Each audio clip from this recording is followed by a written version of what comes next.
16 tahun gue berjanji, gue mendingan gembel sekalian bro, dibanding gue kerja sama orang. Orang nanya kan modalnya dari mana? Gak ada modalnya dulu, modal percaya, kadang PO dulu gue. Dibicara bisnis konvensional, orang ternaknya ternak sapi, ternak ayam, ternak ikan gitu kan. Lele, lo uang lo ternak gitu. Dia bikin ternak uang bro. Baru-baru ini lo mempopulerkan mengenai kopi 80.000 tuh. Iya. Cukup viral ya. Viral. Narasi itu cukup viral lo keluarin. Itu gimana menurut lo? Apa sih basicnya sebenarnya? Bro, gimana? Coba gue pengen tahu dong. Siapa Timothy Ronald ini? Oke, jadi gue tuh dulu mungkin gue dari kecil agak aneh kali ya. Gue tuh udah dagang mungkin sebenarnya kalau dari tarik balik tuh dari SD sebenarnya gue dagang macam-macam lah.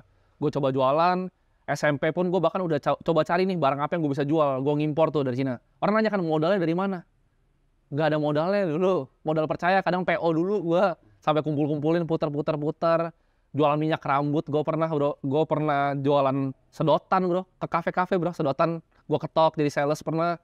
Gue pernah jadi agen properti, pernah jualan rumah, apartemen, sampai gue bikin SMA, gue bikin advertising agency. Jadi itu jasa service gimana gue, makanya sekarang gue di media kan, karena di situ gue service perusahaan kayak startup gitu atau perusahaan yang lain untuk medianya seperti itu bro. Orang-orang ini kan semua main dibicara bisnis konvensional, orang ternaknya ternak sapi, ternak ayam, ternak ikan gitu kan. Lele. Lo uang lo ternak gitu. Iya. Dia bikin ternak uang bro.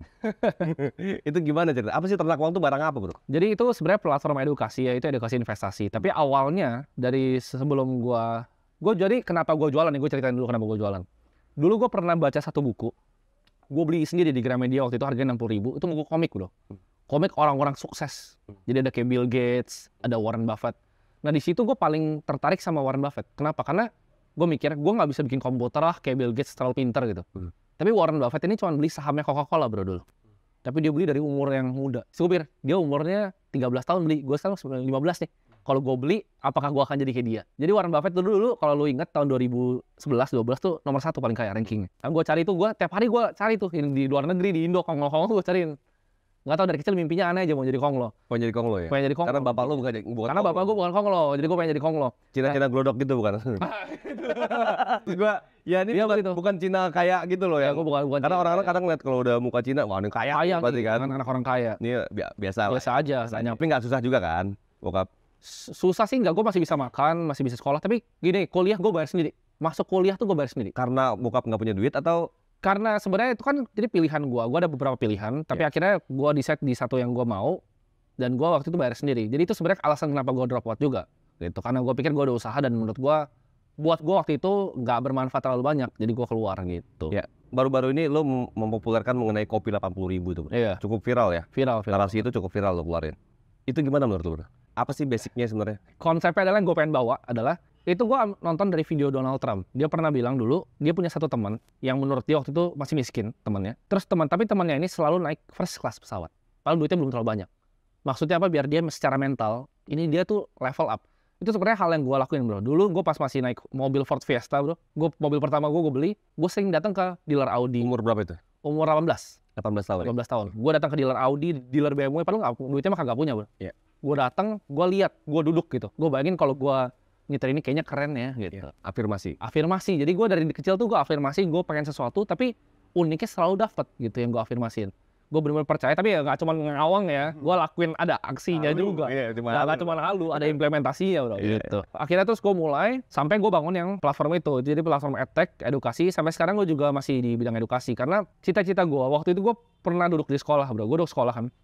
Gue belajar itu ekonomi, awan kumulus, matematika integral gitu kan. Gue bingung ini fungsinya buat gue ini apa nih awan kumulus ya. Gue situ gue tidur, gue duduk, gue liatin ini, gue belajar sama siapa ini. Di situ gue berjanji, aduh gue kayaknya ini bukan tempat yang cocok buat gue. Karena gue ngobrol sama teman-teman gue tanya cita-citanya apa. Ada yang bilang, oh mau kerja di mana, makan, lewat PNS. Terus gue pikir, kayaknya gue nggak mau tinggal di cubicle gitu bro, kotak gitu, gue kasih komputer bro. Gue nggak bisa begitu. Gue di situ gue berjanji, ini gue dulu ya 16 tahun gue berjanji, gue mendingan gembel sekalian bro, dibanding gue kerja sama orang. Jadi gue nggak pernah dari dulu mau punya mindset kerja sama orang. Gue nggak apa-apa deh duitnya dikit, gue jualan sedotan deh gitu. Tapi waktu gue sendiri, sebenarnya waktunya lebih banyak sih. Sebenarnya dibilang bego sih, karena duitnya lebih kecil dibanding kerja, waktu lebih banyak. Tapi itu yang dari dulu tuh bikin gue penasaran gitu. Gimana caranya dapat duit lebih itu seperti apa sih? Dan akhirnya gimana? Kopi 80.000 tuh maksudnya gimana? Kopi 80.000 tuh adalah afirmasi sebenarnya. Jadi sebenarnya bukan masalah harganya, bukan kopinya. Tapi dari zaman dulu, gue kan pernah jadi wedding organizer bahkan dulu. WO ya? Gue pernah jadi WO, jadi weekend anak-anak tuh masih main-main. Gue tuh jadi wedding organizer, gue kerja dikasih 500.000 gitu sehari. Dari jam 5 pagi tuh sampai jam 12 malam. Di situ gue suka lihat di hotel tuh kadang gue suka duduk di lobinya. Dan gue lihat, ih enak ya di sini gitu. Ih tempatnya bagus gitu loh. Gue pengen kalau bisa bahkan punya hotel kayak gini. Jadi itu afirmasi gue untuk ngelihat kalau gue jadi orang kaya tuh kayak gimana gitu. Jadi poinnya adalah untuk lo bisa afirmasi bisa menciptakan dunia itu, lo harus masuk ke dunia itu gitu ya. Gue harus masuk ke dunia itu walaupun membohongi diri sendiri. Waktu itu kan gue masuk ke BUMN gue nggak bisa beli. Oke. Itu gue lakukan sampai sekarang loh bro. Jadi gue misalnya gue lihat apartemen 100 miliar nih, gue suka datang aja. Gue lihat launchingnya. Padahal gue sebenarnya belum mampu untuk beli apartemennya. Sampai sekarang gue lakukan. Dan sampai pada akhirnya seorang Timothy Ronald ini diajak ngopi sama seorang bos besar dunia. Iya, adalah. Wow. Diajak ngopi waktu itu di Bali. Diajak ngopi. Di saat orang-orang aja buat ketemu mereka aja tuh belum tentu bisa. Gua rasa nggak bisa, bukan tentu bisa. Nggak bisa gitu kan. Ini Timothy, bocah. Ya kan? Iya, 21 tahun. 21 tahun. Dipanggil lah ke Bali. Bosnya botak tuh. Gila, aku bilang. Boleh disebutin nggak? Boleh. Gimana ceritanya? Jadi waktu itu di sini gue tuh lumayan terkenal di dunia kripto, dan itu kedengaran sampai di sana gitu. Dan waktu itu kebetulan ada acara G20. Nah dia mau panggil orang-orang yang memang orang-orang kripto di Indonesia untuk bisa berdiskusi sama beliau. Jadi beliau ada waktu itu sekitar 1 jam. Jadi setelah ketemu orang-orang besar di Indo, dia menyempatkan waktu untuk ketemu gue di hari yang sama. Kita ngobrol lah tuh sekitar 30-40 menit di meja makan. Dan itu di situ gue udah dapat banyak insight yang sebelumnya gue belum pernah dengar sebelumnya. Kayak misalnya, contoh dulu aset gue tuh selalu tersebar. Dia bilang kalau misalnya lu fokus itu lebih bagus gitu. Jangan kayak kutu loncat lah. Pilih satu industri di situ. Kayak Bro Vasco gitu kan. Lu di politik udah lama bro, gitu. Dan lu emang seumur hidup akan memang jalurnya ini di politik gitu. Jadi lakuin apa yang lu paling jago, lakuin yang paling bisa. Itu yang gue pelajarin sih sebenarnya. Oke. Ada perintah dari beliau ini? Perintah sih ada gue udah bantu-bantu lah ya. Bantu-bantu aja kan. Di saat bos besar dunia nih, ini pemain dunia nih, ngajak Timothy Ronald, bocah Indonesia ya kan? Ya orang bilang ada pro kontra mengenai Timothy. Ada yang dukung dia, ada yang enggak, mengenai teori dia sekolah itu scam katanya. Cing, gue bilang ini Timothy ini orang ini ngerusak bangsa ini. Merusak bangsa ya. Tapi nyatanya orang-orang kayak dia ini ada gitu kan. Muncul. Akhirnya anak-anak muda yang juga punya pemikiran sekritis lu. Dan bukan cuma di pemikiran kritis, tapi terapannya pun lu jalan. Iya, sebenarnya itu cara ngomongnya mungkin salah ya, gue bilang scam. Tapi yang maksud gue adalah sistem pendidikannya sendiri. Karena gue rasa kita tuh dididik untuk ngikut perintah bro. Kita ngikut perintah. Terus kita satu ujian yang sama. Kan Einstein pernah bilang kalau lu judge sebuah ikan nih dari kemampuan dia memanjat pohonnya, pasti ikannya merasa dia bodoh. Nah itu yang gue rasa di sekolah. Jadi anak-anak yang nggak bisa matematika itu kan dikucilinnya, lu nggak bisa matematika gitu, lu nggak bisa olahraga. Gue nggak suka di kotak-kotakin gitu. Karena gini, gue tuh suka kayak tadi kita baru ngobrol.